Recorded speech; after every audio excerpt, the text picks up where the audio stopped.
Bliss and Grit is an entirely listener-supported show.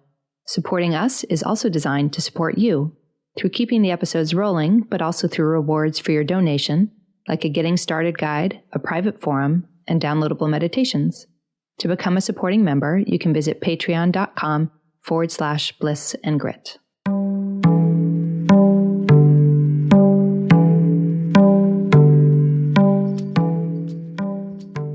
Hello, beautifuls. You're listening to Bliss and Grit. I'm Brooke Thomas, and I'll be joined soon by my dear friend and co-host, Vanessa Scotto. On the show, we're having conversations about the awakening spiritual path and what does that mean? What is a real evolution of our lives? How do we ultimately embrace everything, the beauty and the crazy, the joys and the messes, the bliss and the grit that is a human life? This week, we're deepening our conversation on co-creation by looking at how powerful it can be to hand your burdens over to God, life, source, whatever word you choose. How do we let go of the ownership of our struggles without bypass? And what happens when we do? Ultimately, this conversation takes a close look at how we can live life in such deep relationship with life that we know we are it and that we're being supremely taken care of by life, even in the midst of suffering. And when we hand our suffering over, we begin to have a life that's more akin to a delightful scavenger hunt than as an endless, grasping, striving wind drag. If you're enjoying the show, there are a few ways you can help support us. We would love it if you would leave a review on iTunes or on Facebook. It helps more people find the show, and of course, it's just very sweet for us. You can also head over to blissandgrit.com and subscribe. We send out a weekly digest. Or you can consider becoming one of our supporting members on Patreon. We've chosen not to have advertisers on the show, and so becoming a patron is a way to help us provide these episodes that we hope uplift your world. If you've been benefiting from the show, we would so appreciate it if you went over to Patreon and made a donation. Vanessa and I both also work with clients privately on their paths, so feel free to go to the website for more information on that as well. Last thing, sometimes we swear, so you might need headphones if you're around little ones. Okay, here we go.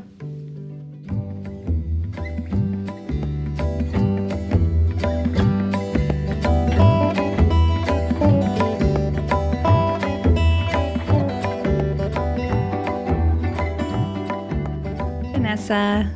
Hello, darling. As usual, I have no idea how this is going to go. Okay. So I'm going to start with the tangible thing, which is that for those who have listened for a long time, or to catch you up if you're new here, we all have certain sticky places in our lives, categories, if you will, of places that can be more challenging. And one of the ones for me is money and scarcity stuff, we could say. It's been running since childhood, even though I grew up middle class, had a college fund, all this kind of stuff that you would think of as like super privileged and is. I had tons of scarcity running. So what's really fun at this stage about having something that's very sticky is that I'm discovering that you get to a place where it's like a great joy for me to have this assignment. Like what used to feel like agony, because any of these really painful places in our lives that are very sticky, but I would say definitely money in particular, hits up at survival stuff. Like, will I survive? Am I safe? How's it going to go? All of those things. And so that's what was always running around money. And then there would be like the plan, right? Like, okay, here's the plan. Here's the plan for how I'm going to pay down debt. Here's the plan for how I'm going to save and to buy a house one day. Here's the, and then it's work. And the work always so Sisyphean. You get a certain amount of progress and then something out of the blue, like, you need a little bit of a surgery and that's going to cost you a few grand or like whatever. There's always something. So my whole life, this has been the story, and it's been through my path softening, and those layers have gotten much more refined, fine, thin. But lately, I've been playing with something with offering, and a lot of this is courtesy of the Angel Academy calls that we're doing with Matt Kahn, combined with Tosha Silver's book, It's Not Your Money, which for those of you with money pain bodies, go get it immediately. It's been amazing. And then Carmen Spagnola's course, Prosperity something or other. But I'll put these all in the show notes. But the way that they're coming together, there's certain aspects of all of them that I'm like, But Tosha Silver's offering work has been remarkable. And to the point that now I'm suddenly like, it's so funny to feel into. It's like, yay, I have this painful thing to work on. It's like being given this awesome assignment for a lifetime, and like I get the great honor and delight of untangling it. And so in this process, and we'll talk about what do I mean by offering, et cetera, and have those things come together. But in the process, I've gone from this Sisyphean feeling of like, woe is me, this is just really challenging, I don't know why this one won't heal, blah, blah, to feeling like I have this exquisitely intimate relationship with life, that I am life, living that more, like, I can have a realization about that, but to actually live it means that life feels like this super, super, super fun scavenger hunt every day. It is a blast. So I'll give an example. And this is literally every day. And it's one of the things I've liked from Carmen Spagnola's class is that you write out happenings, things that happened during the day. Little epiphanies, little clues, little winky winkies from the universe. And that's been really fun to track. And so you also know what you're holding as an offering, what you're saying like, I'm perplexed. I have a conundrum. I can't fucking take this anymore. Whatever it is you're handing over, whatever the prayer is, we could say, that you're holding. And there's this potential school situation for my son for next year that I'm feeling out. It involves some complexities where I can work on site. There's a co-working space attached, which is amazing, but it has to be digital work. I can't see my Rolfing clients there. P.S. They're an hour away in New Haven. So there's like commuting, work specifics. And so yesterday I just kept thinking, God, I just wish there was someone I could talk to about, like, my particular work circumstance is so unusual, right? Like, I have some in-person clients who I see for Rolfing in an office in New Haven. I've done that for a long time. I have some digital clients who I do embodied coaching with. I can do that online. I do the podcast stuff online. Like, there's these different aspects. And then every once in a while, I'll like set up something. Maybe you and I have a retreat or whatever. You and I go to see Matt talk. Like, there's travel bits here and there. God, I wish I could talk to somebody who would understand the intricacies of this kind of work life and how it partners with this exact school situation and a commute. Like, it's kind of a intricate ask, And so I was in a place where I was like, oh, awesome. Like, I'm going to offer that over. And then there's, of course, my ego is sort of like watching side eye, like, all right, I think probably you're just going to not know, and you're going to have to take a leap of faith, and it'll work or it won't work, but you won't really know. But I'm like, okay, but this is my actual question, so I'm going to offer it over.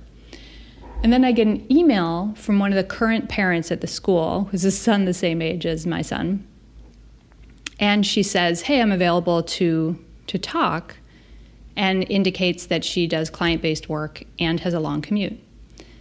And then I see in the signature of her email that she is... I can't believe this.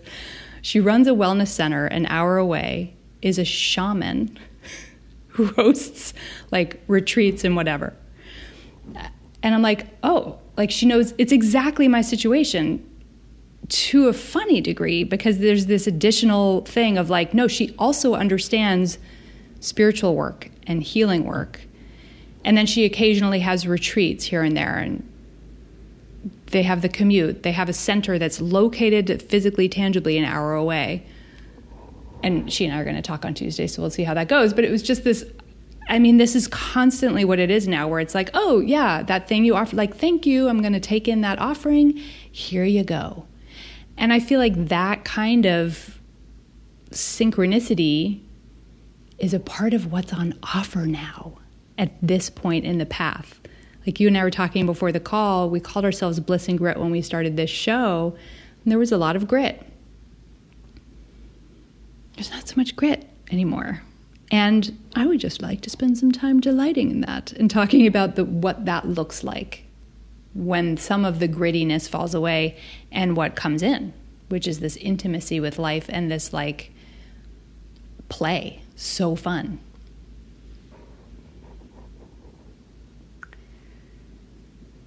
I was thinking about how that exercise you said that Carmen has you all doing where you're writing things down, like, what are the little happenings winks of the from day? life. Yeah, the happenings of the day. I was thinking about how easy it is to sometimes miss the winks. And maybe it's because we expect not to be getting them or we expect them to look a very specific way. So let's say someone's like, well, I would like to have more abundance in my life, right? Then they're looking for it to show up, in their weekly balance sheet. And they're not looking for it to be like a friend took them out and was like, I want to treat you for dinner. Yeah. Right. And so it's so easy. In fact, it's funny, inspired by Matt Kahn's weekend class in Asheville that I was listening to online. He was talking about being receptive, how receptivity is like the state of the soul and is the most powerful state you can have for creating anything or co-creating. And so I was like, great, I'm receptive. I'm receptive to everything, life, money, love, career, happiness, like all of it. I'm receptive. I'm non-attached and I'm receptive. I just opened up receptivity. And then yesterday I got 2 meals given to me for free, like totally random. That's a computer awesome. was down somewhere and they were like, here, the food is free. Like it just twice. And then it's funny because you can go about your day and that can seem like nothing of interest. Mm-hmm. Like I just happen to get 2 meals for free. But if you have that level of awareness that you're describing, then you start to, go on a little mining for gold expedition, right? And you're like, ooh, what's the gold in the day? And that whole attitude creates a state change and that state change and so on and so forth. But before I go any further, I think it's useful for you to be more specific about what you mean about offering, so that if people heard what you started this with and they're going, what exactly is that? Their brains can finally let go and be at peace with us. Yeah. Yeah. I'm going to take a quote from Tosha Silver's book. Offering is handing any burden, whether a desire, attachment, illness, finances, or anything, back to God. After all, it was hers to begin with. In a way, doing so says, this is persecuting me so much. I can no longer lean on my ego's own strength. Please show me your will. True offering takes what can be an unbearable cross and returns it to love. It untangles you from the seemingly inescapable thicket of doership. One easy way to begin is simply by replacing my with the. We're taught to think of my money, my body, my partner, my happiness, my failure, even my awakening. In Western culture, the trance of my is king. But here's the catch. If it all belongs to you, as the ego, the burden is all yours as well. And this has been an incredible delight. In fact, so this is, of course, what I'm steeping in. I was speaking with a friend the other day, and she's having one of those shitstorm moments of life. Everything is coming at her way too fast. She's extremely burdened. And so she said to me, my mantra right now is just, God only gives us what we can handle. God only gives us what we can handle. She's like, I just keep saying that to myself all day long. And I was like, okay.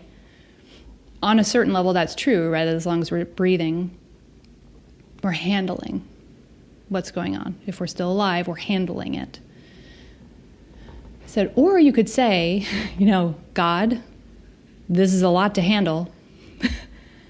I am finding this unbearable.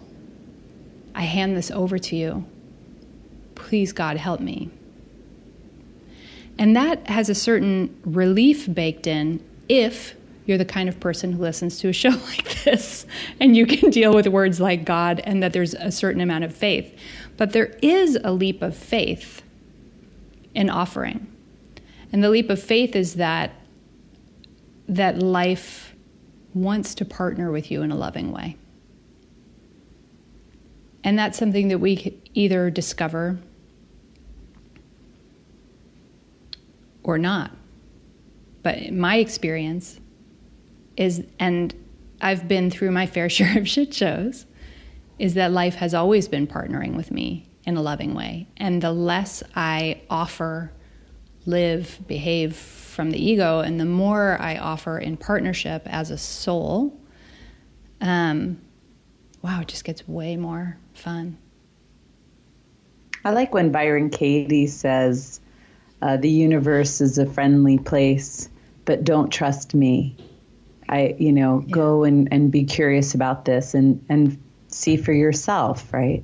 Just try it on for size for yourself, which I think is the most respectful of things. And I think for you and I, over the last couple of years, I've had the good fortune and I've made the choice to put myself in front of some amazing teachers and some amazing teachings.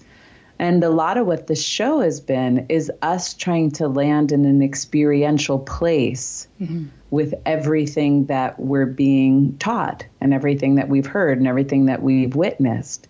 Because we have to come to these things truly for ourselves. Because there's just a bunch of people, and people are filtering everything through the reality that they're doing, that they're making sense out of. So I think it's really interesting to start to try these things on for size, right? Like, what would it look like if I offered something, and how would it feel? And when I do it like this, and when I do it like that. And that's really what Brooke and I are talking about. Brooke, I'm talking to you, but it's like our lived experience of feeling our way through this. So, I've been curious about, well, if anyone heard our episode on co-creation who's listening now, they'll be a little bit up to date on this, but just the power of prayer and how do you make prayer and what is prayer and who are you talking to? Like, if we're divine, who is it I'm partnering with?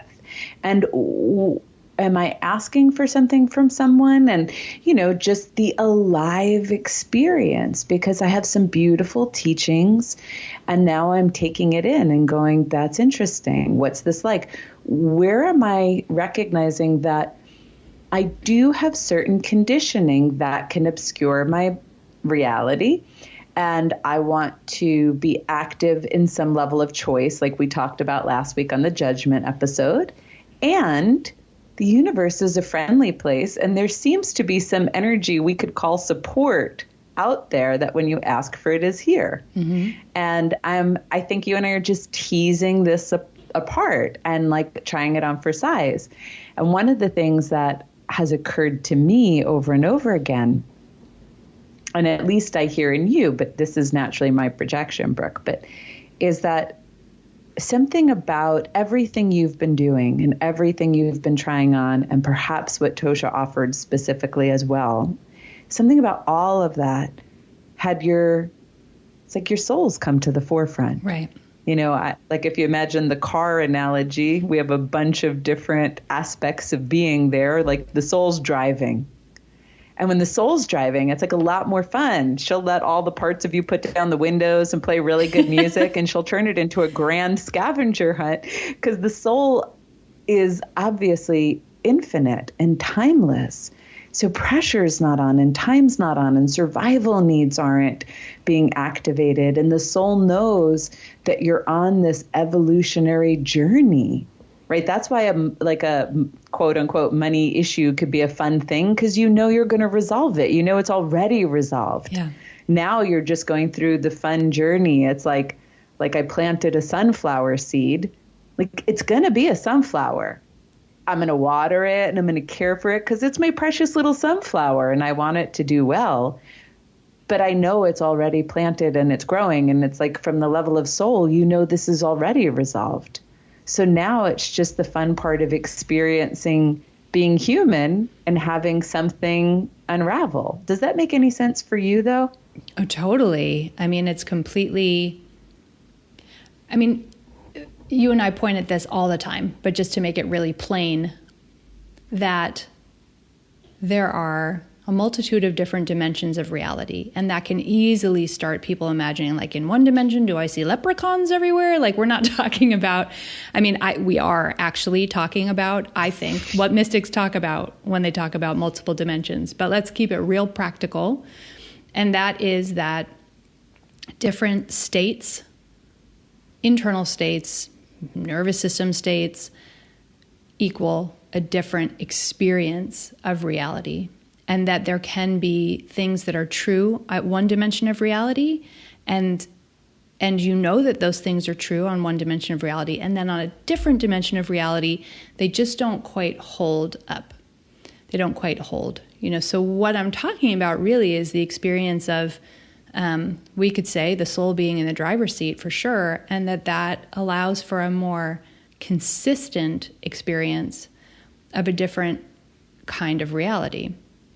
That it allows for a feeling that's a little more akin to heaven on earth, and that can feel, God, really taboo to talk about. Like, there's still a little child in me right now that's really nervous to say these words, like I would be disparaging of somebody's pain, and that pain is real and suffering is real, or that it'll come off as, woo-woo or not to be taken seriously. And from the perspective of the ego, that's all totally true, but I would love to invite that while we get to be multidimensional human beings with all kinds of experiences and feelings, that this isn't about the bypass into la la land, but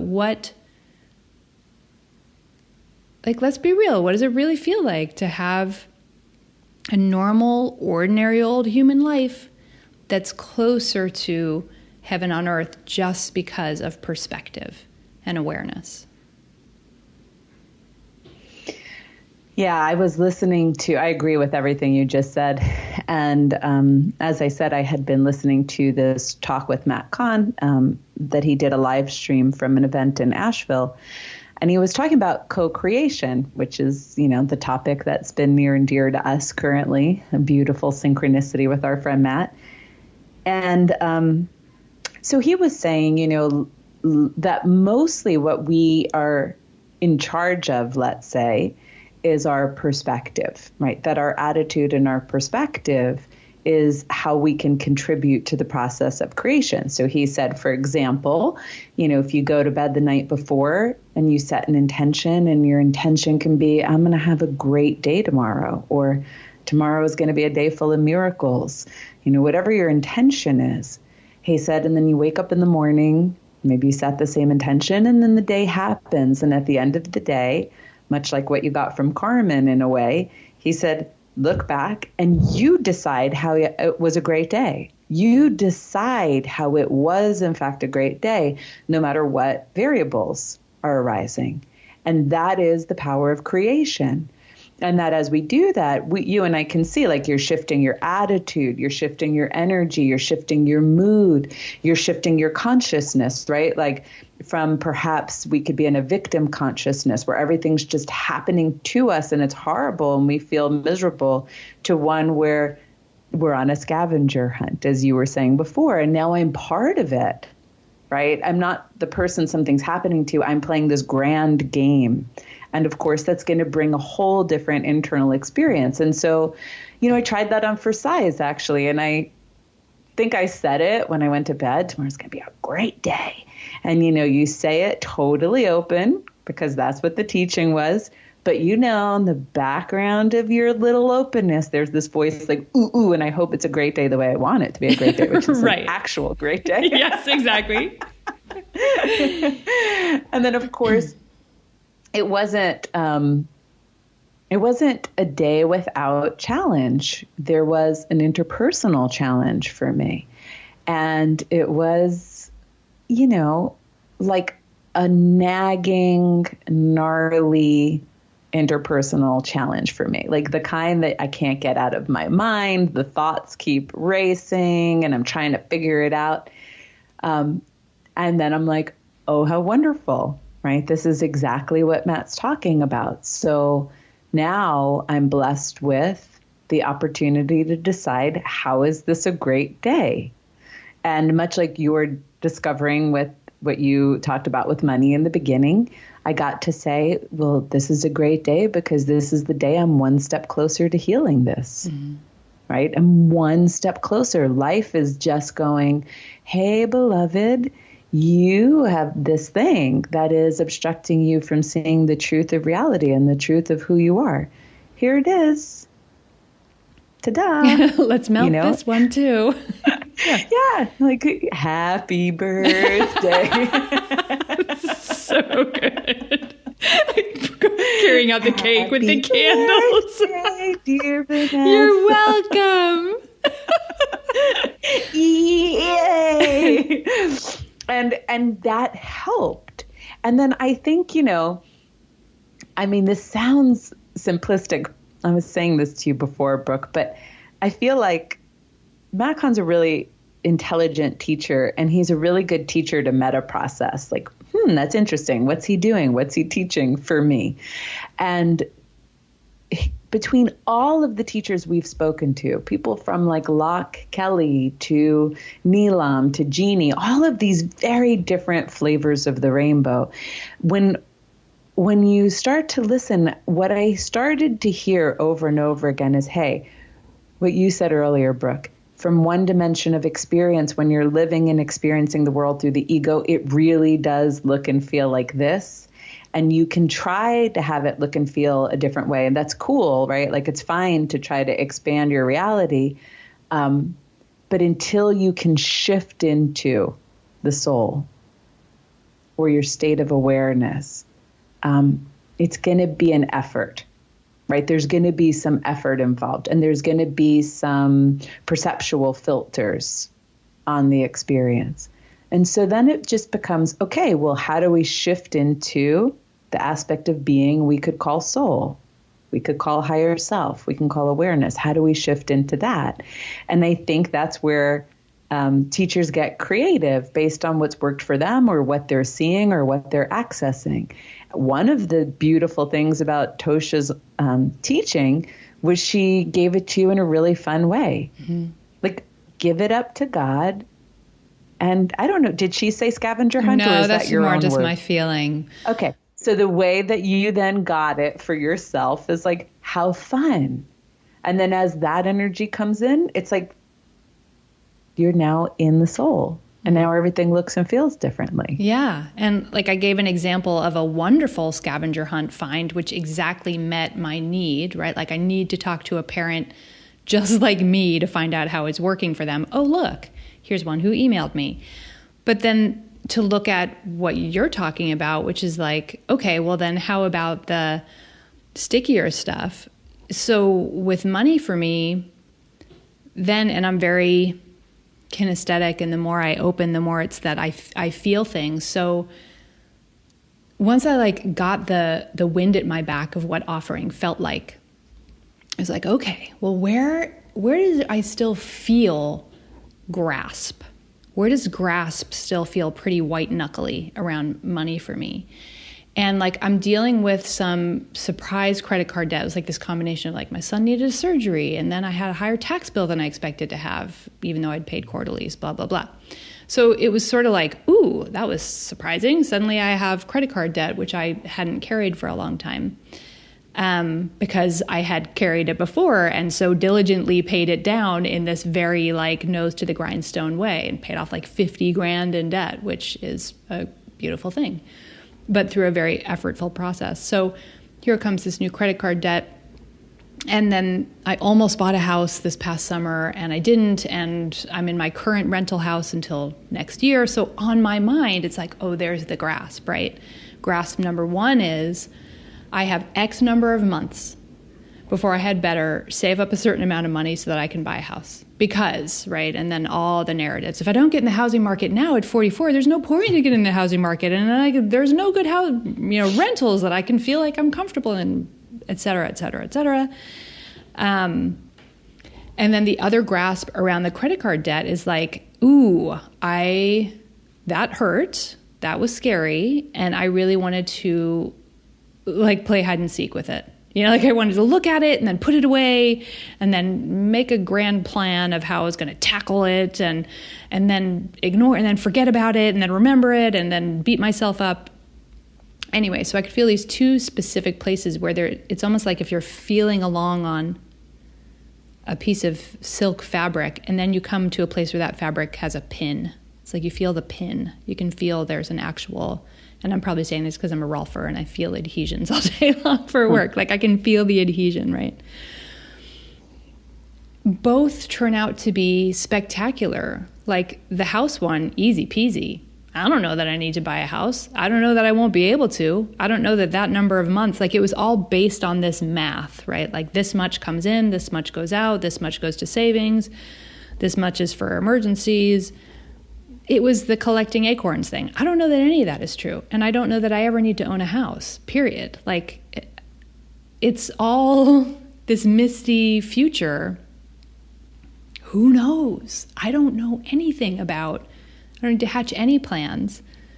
We'll see what happens. So that's part one. And then with the credit card debt, it's like, oh, some of us are on a path.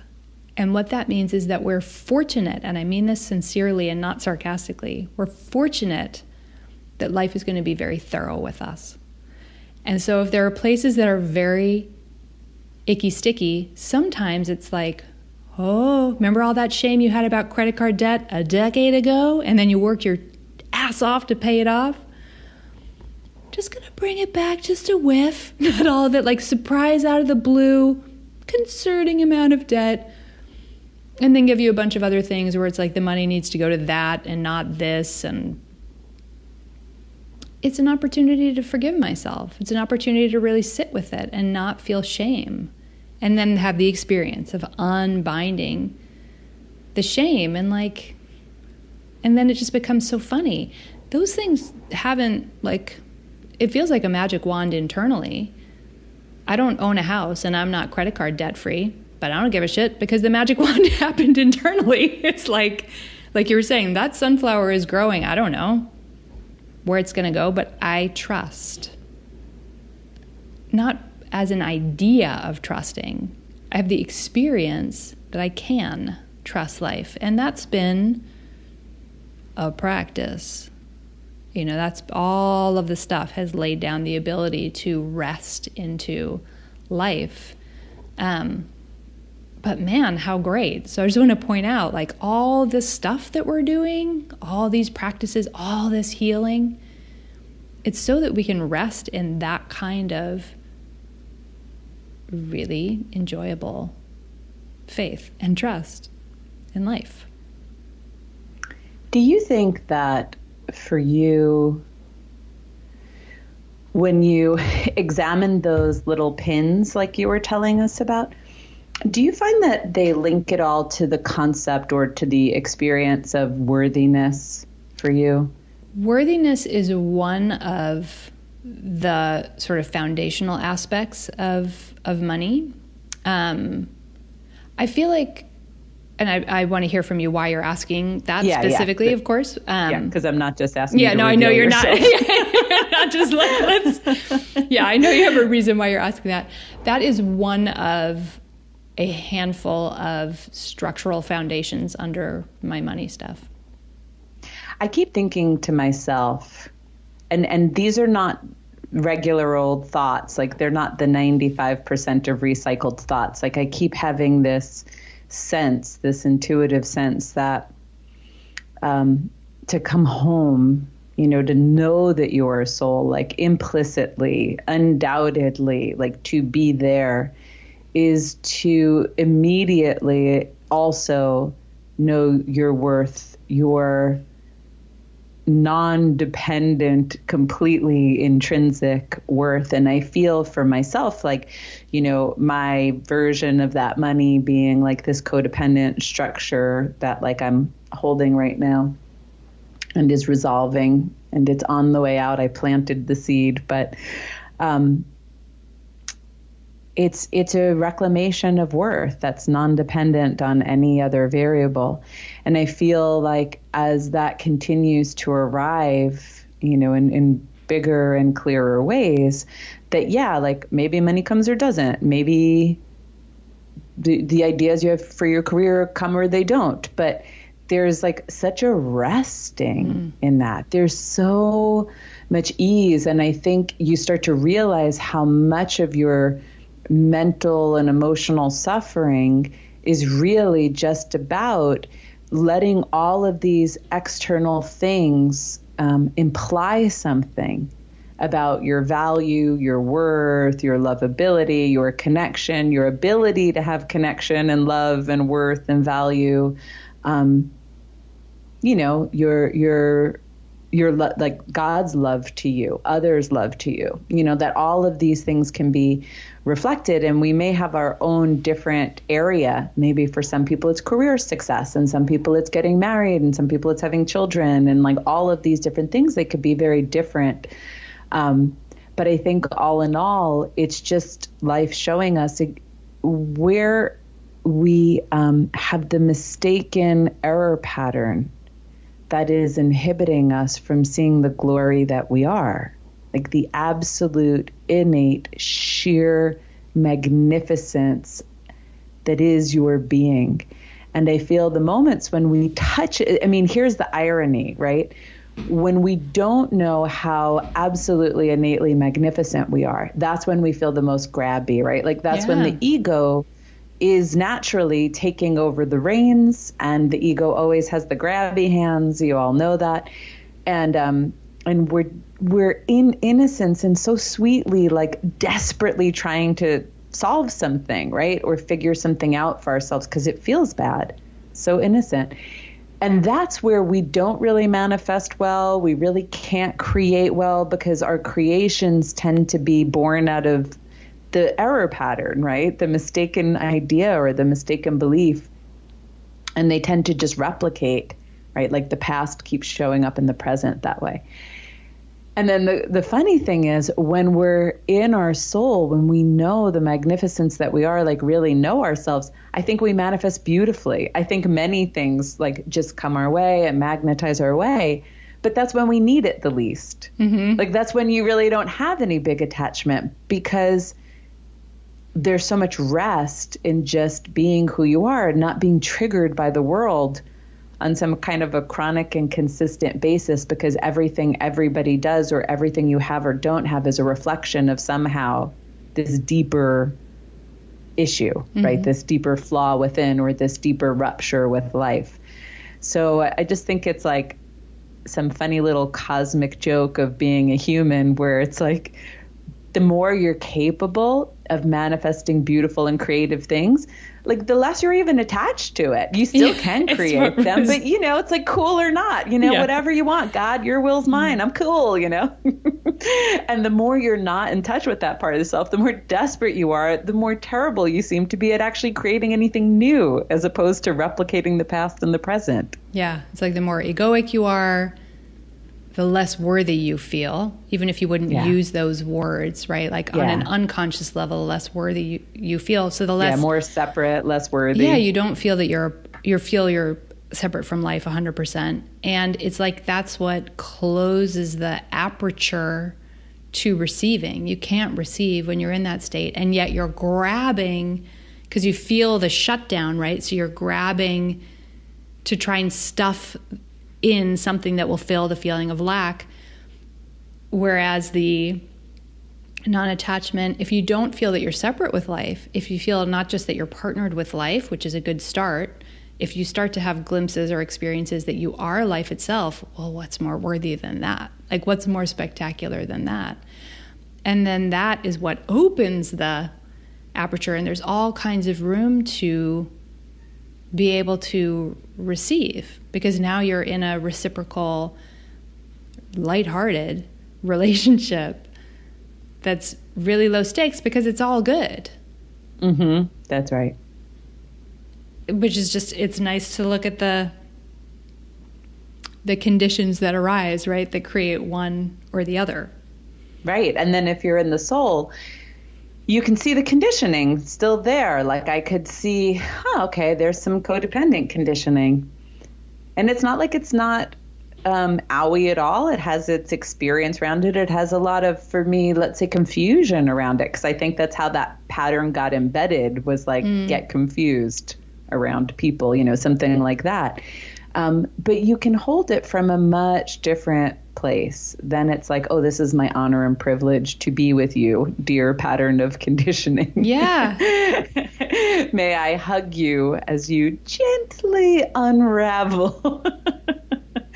No, you don't need it to do anything, but there's just this much different experience. So, I mean, that's the funny thing. If you look at any spiritual teacher, I feel, and maybe not any spiritual teacher, but many spiritual teachers, the art of their teaching is, how do I remind you or support you in experiencing or remembering that you are more than your thoughts, you are more than your feelings, you are more than you think you are more than your conditioning, than your habits, than your behaviors, that you're more than your rational mind can conceive of.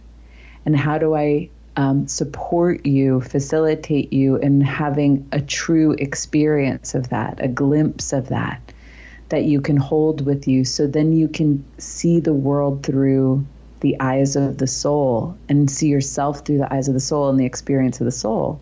Then, of course, like, we have glimpses and then we forget, and the aperture opens, as you said, and then it can close, and, we go through that. But every time we have that opening, there's like this new level of like, oh, this is possible. And just maybe this is real. And maybe I am greater than I think, right? And each time kind of builds that. That actually, like I said a few weeks back, that actually becomes a structure in your brain. Like, your brain is changing. Your dimension is shifting. Oh, maybe this is possible. Oh, maybe I'm this. Wow. And you keep evolving until there's one point where maybe it tips and you're living more in your soul than ever, right? And maybe then forevermore. And that's what, awakening is described as when people talk about a complete shift of identity. You're no longer the ego. Yeah. It's not dead. It's not gone. It's just not you. You just don't identify that way. You don't identify. I like when Byron Katie, I was listening to on Oprah's like Super Soul podcast or something. And I thought it was really helpful. This might seem so simplistic, but she was talking about, Byron Katie's like the queen of questioning your thoughts in favor of helping you decondition things, right? Not think you're this ego and know that you're grander. But what I thought was helpful about hearing her in this particular interview was her saying, oh, you can have all the thoughts in the world. It's just a matter of the ones you believe. And I was like, oh, that is so sweet and helpful to recognize, like, you can have, after everything you and I are saying, someone can have all sorts of thoughts. I'm not worthy. I'm this, I'm that. I don't deserve, and those can be thoughts. But the question really is, do you believe them? Because if you believe them to be your reality, that comes with a certain experience, that'll come with certain emotions, that'll come with a certain kind of nervous system, right? If I believe, if I look at codependence, for example, one of the beliefs that I can see in circulation with that pattern is, my worth is dependent on your mood or your judgment of me or your happiness with me. My worth is dependent on another. That's like a real hallmark based kind of pattern that can show up with codependency. Well, if my worth, my very ability to think well of myself and receive love and connection in the world is dependent on someone else's mood, well, can you imagine how often my nervous system's going into a state of alarm? Because people have lots of moods sure and do. Lots of emotions. Sure do, right? And if every time I think, my very well-being, my very sense of self, my very worth, my very sense of connection is being threatened right now, my nervous system's going to go into a complete alarm state. So I think it's really interesting that it's not just about the thoughts in your head. We can empath thoughts from other people. We can empath thoughts from the collective. We can have old thoughts in circulation. But what are you believing? And if we're really ego identified, we believe all of the thoughts we have to be true. Yeah. And as we get freer and freer, I think we start to have some flexibility with being able to have thoughts and feelings without saying, yes, that's true. That's true. And that's me. And really buying into it.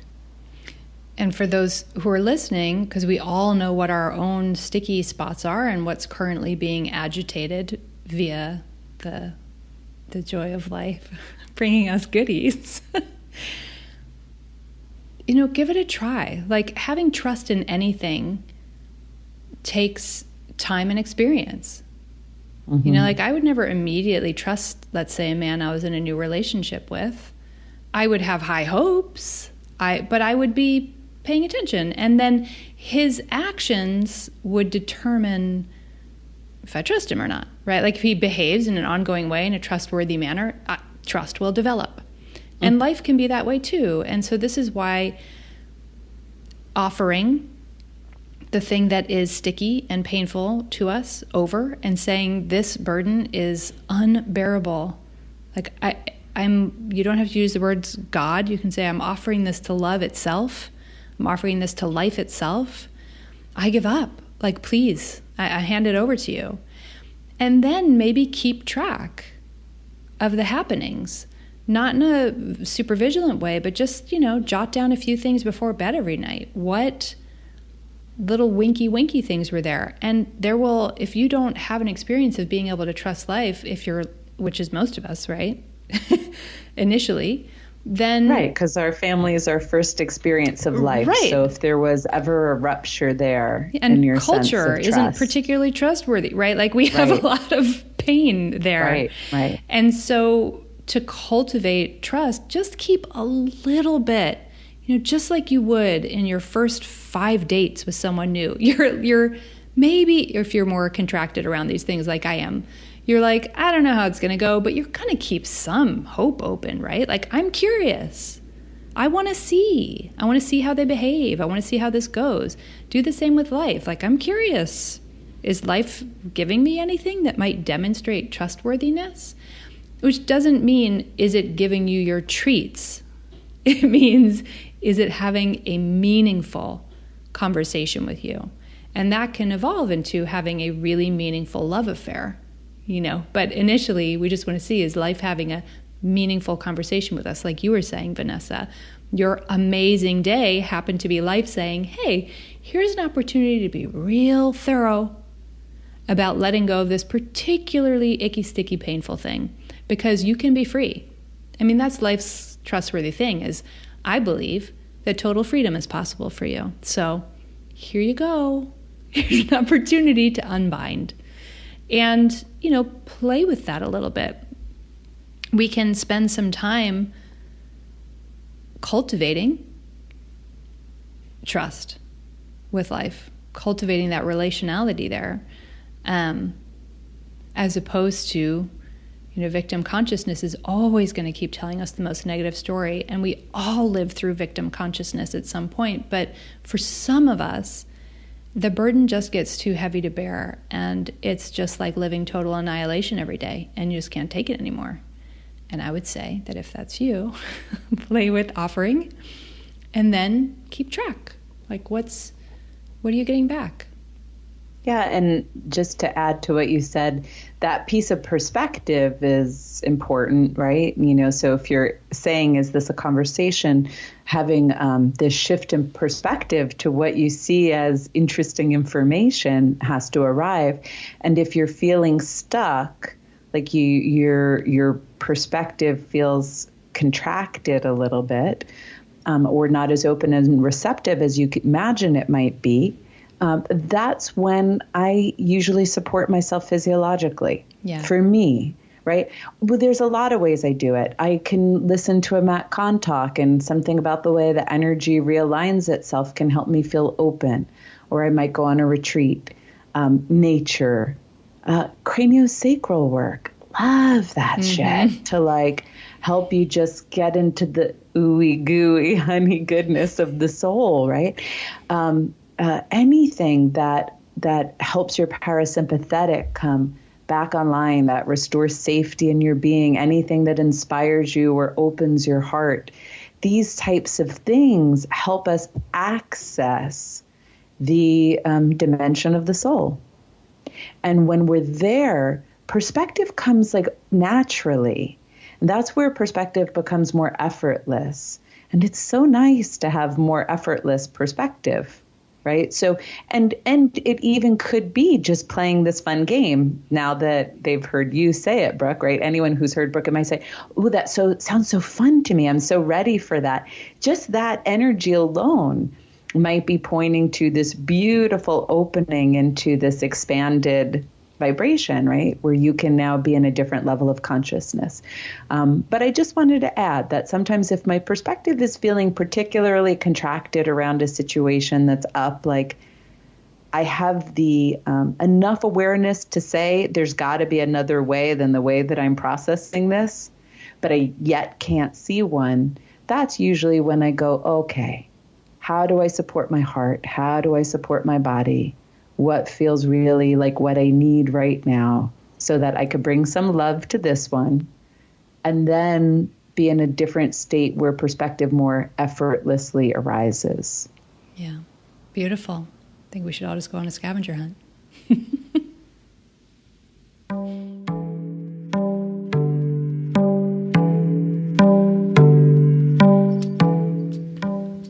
Thank you so much for being a part of our community and for listening to today's show. Here's a recent review from Mindful Jen on iTunes. You are my new favorite podcast, and I feel so grateful to have found you. I love the language of being astronauts of awakening and the way you both shamelessly sample and employ various tools and methods from various teachers and healers. That is precisely holistic healing, in my opinion.